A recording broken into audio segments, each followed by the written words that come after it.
نے اگر اپنے بعد کسی کو عظمت اور سربلندی سے بلندی پر فائز کیا مقام پر اپنی مخلوق میں، تو اپنے حبیب محمد مصطفیٰ صلی اللہ علیہ وسلم کو۔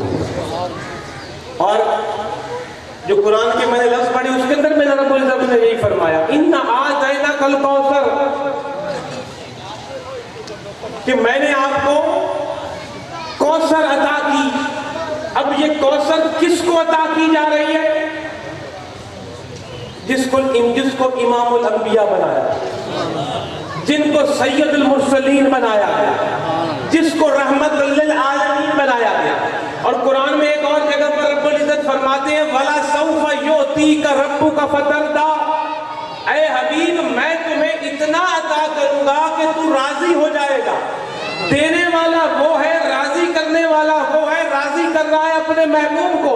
اور کس محبوب کو کہا جا رہا ہے اتنا دوں گا کہ راضی ہوگا؟ جس کو کوثر دے دی گئی ہے۔ یہ کبھی آپ نے غور کیا؟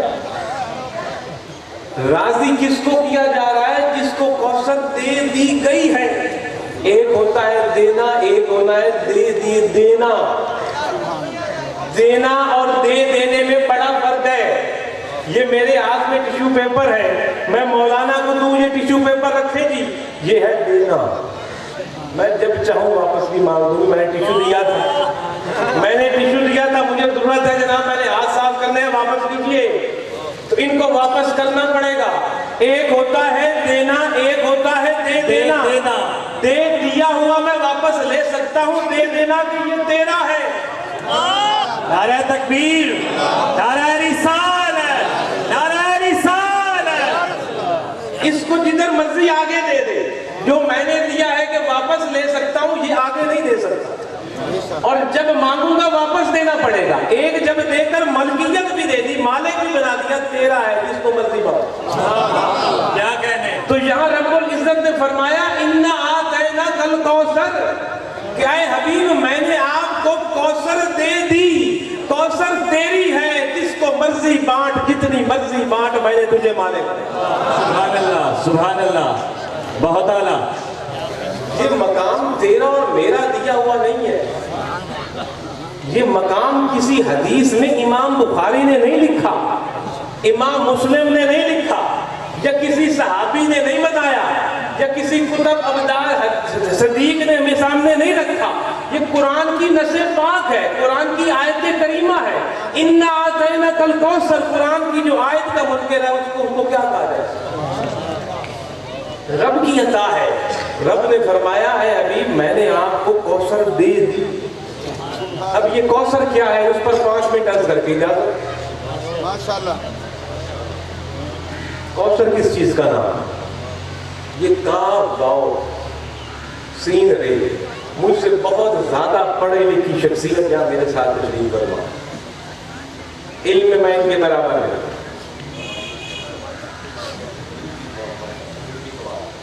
یہ جانتے ہیں کوثر لفظ کو اگر چھانٹا جائے ڈکشنریز کے اندر، لغت کے اندر، تو اس کی کوئی حد ملتی نہیں ہے۔ یہ اس کی تصدیق کریں گے۔ کوثر کا واو شیر ہے۔ کوثر لفظ کا ترجمہ اور تفسیر کی حد کسی ڈکشنری میں، کسی لغت میں ملتی نہیں ہے کہ کوثر کس بلا کر کہ کوثر بھائی فلانی چیز کا نام کوثر ہے، جیسے ترجمہ مل جاتا ہے۔ کوثر کا کوئی معنی نہیں ملتا، بس آگے یہی نظر آتا ہے ایسی چیز جس کا کوئی حساب نہ کر سکے۔ واہ سبحان اللہ۔ جس کو کوئی شمار نہ کر سکے، جس کی کوئی انتہا نہ ہو، اس کو کہتے ہیں کوثر۔ تو رب العزت نے اپنے حبیب کو وہ کچھ عطا کر دیا جس کا کوئی شمار ہی نہیں، جس کا کوئی حساب ہی نہیں، کسی کے پاس علم ہی نہیں اس کا احاطہ کرنے کے۔ واہ واہ واہ سبحان اللہ، کیا کہنے، بہت خوب۔ ہر کسی نے اپنے ذوق سے کوثر کا مفہوم واضح کرنے کی کوشش کی۔ کسی نے لکھا اپنا ذوق کہ کوثر سے مراد ایک نہر ہے جو کہ جنت سے گزر رہی ہے، دودھ کی طرح سفید اس کا پانی، شہد کی طرح میٹھا اس کا پانی، اس کے کنارے سونے اور یاقوت کے، اور وہ جنتیوں کے لیے ہوگی جو جنت سے گزرے گی۔ اللہ نے فرمایا، وہ اپنے ذوق سے کہہ رہا ہے کہ یہ کوثر حبیب میں نے آپ کو دیا۔ واہ سبحان اللہ۔ کوئی اپنے ذوق سے بولا کہ کوثر سے مراد وہ ایک تالاب ہے جو حشر کے دن سامنے لایا جائے گا، جس کی تفصیل ابھی حضرت نے بتائی 50,000 سال کا ایک دن ہماری اس دنیوی ٹائم کے حساب سے، اور 15,000 سال لگیں گے اس میں جناب والا پل صراط سے گزرتے ہوئے اس کے اندر۔ حالانکہ میرے والد محترم فرمایا کرتے تھے کہ یہ دنیا کی زندگی پل صراط ہے۔ اگر اس سے میں صحیح عقیدے اور ایمان سے گزر گئے، کیونکہ یہ بال سے زیادہ باریک اور تلوار سے زیادہ تیز ہے، دنیا ہی کی زندگی ہے، کوئی پتہ نہیں کہاں سے بندہ پلٹے اور نیچے دوزخ کے گڑھے میں جائے۔ حضور فرمایا کرتے تھے کہ دنیا ہی پل صراط ہے بھائی، اس سے گزر جاؤ کامل کا ہاتھ تھام کے، اپنے عقیدے کو اور ایمان کو سنبھال کے، تو پوری طرف جنت۔ فیضان حضور ناز جہاں، فیضان حضور ناز جہاں۔ رسول اللہ صلی اللہ علیہ وسلم نے بھی ارشاد فرمایا، جب آپ سے پوچھا گیا، دریافت کیا گیا حضور جنت کتنی دور ہے، حضور نبی پاک صلی اللہ علیہ وسلم نے فرمایا جنت ایک قدم ہے۔ حیران رہ گئے لوگ کہ ایک قدم پر موت آئے گی، عالم برزخ سے گزریں گے، پھر اٹھائے جائیں گے، پھر حشر گھڑی آئے گی، پھر حساب کتاب ہوگا، پھر میزان ہوگا، پھر پل صراط ہوگی، پھر گزریں گے اپنے اعمال سے اور جنت کے درجات میں پہنچیں گے۔ ایک قدم پر حضور کیسے جنت ہے؟ رسول اللہ صلی اللہ علیہ وسلم نے فرمایا ایک قدم اٹھا اور اپنے نفس پہ رکھ دے، ایک قدم اٹھا اپنے نفس پہ رکھ دے، جو نفس کہتا ہے وہ نہ مان، جو رب کہتا ہے وہ مان، دوسرا قدم جنت ہے۔ کیا کہنے ہیں، واہ واہ سبحان اللہ۔ تو کوثر کسی نے کہا کہ وہ تالاب ہے کہ اتنے بڑا 50,000 کا جو پل صراط سے گزرنا، وہ تالاب ہے، اور تالاب کے اوپر انگنت اتنے پیالے ہوں گے جس کا کوئی شمار نہیں کیا جا سکتا۔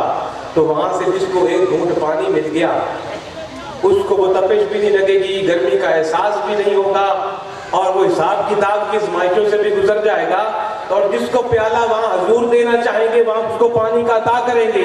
تو بعض نے اپنے ذوق سے کہا کہ یہ کوثر سے مراد وہ حوض ہے ابھی اللہ کے حبیب کو دے عطا کر دیا۔ سبحان اللہ سبحان کوئی اللہ۔ اپنے ذوق سے بولا کہ کوثر سے مراد وہ رسالت ہے جو رسول اللہ صلی اللہ علیہ وسلم کو عطا کی گئی۔ واہ رسول تو پہلے بھی 313 آئے، نبی تو پہلے بھی کم و بیش 1,24,000 آئے، لیکن جیسی نبوت حضور کے حصے میں آئی، جیسی رسالت حضور کے حصے میں آئی، کسی میں نہ آئی۔ کسی نے اپنے ذوق سے کہا یہ وہ رسالت اور نبوت ہے خاتم النبیین کی جو اللہ نے عطا کر دی۔ کوئی اپنے ذوق سے بولا کہ کوثر سے مراد قرآن حکیم ہے کہ کتابیں تو پہلے بھی آئیں، صحیفے تو پہلے بھی آئے، ہدایت نامے تو پہلے بھی امت کے امتوں کے لیے آئے، لیکن جیسی قرآن جیسی عظیم المثال کتاب جس میں عبادات بھی ہیں، جس میں معاملات بھی ہیں، جو پورا نظام حیات ہے، عبادت کرنا بھی سکھاتا ہے اور بندوں کے ساتھ کیسا رویہ اختیار کرنا ہے وہ بھی سکھاتا ہے، یہ صرف قرآن میں ہی ہمیں ملتا ہے۔ یہ وہ قرآن ہے جو حوض کوثر ہے۔ یہ کوثر کوئی بولا کہ جناب کوثر سے مراد حضور کے ساتھی، حضور کے ساتھی وفادار۔ اس میں آپ صحابہ بھی لے سکتے ہو، اہل بیت بھی لے سکتے ہو، کیونکہ اہل بیت صحابی بھی تو ہیں۔ یہ جو ہم نے دیواریں کھینچی ہوئی ہیں یہ صحابہ کی فوج کی بکری ہے اور اہل بیت کی بکری ہے، اور جو اہل بیت ہیں وہ صحابی تو ہیں۔ سبحان اللہ۔ جو 5 تن پاک ہیں، یہ جو جھنڈے لگتے ہیں 5 تن پاک کا نشان لگتا ہے، 5 تن پاک کون ہے؟ محمد صلی اللہ علیہ وسلم، حضرت علی، بی بی فاطمہ الزہرا رضی اللہ تعالیٰ عنہ، حضرت امام حسن رضی اللہ تعالیٰ عنہ، حضرت امام حسین رضی اللہ تعالیٰ عنہ۔ اس میں اب ایک تو رسول ہو گئے، باقی 4 صحابی نہیں۔ عقل میں گھماؤ، صحابی نہیں ہے باقی 4۔ صحابی کس کو کہتے ہیں؟ جس نے ایمان کی نگاہ سے رسول اللہ کی زیارت کی وہ صحابی۔ سبحان اللہ۔ حضرت علی نے ایمان کی نگاہ سے زیارت نہیں کی۔ سبحان اللہ۔ حضرت علی تو ویسے انمول صحابی ہیں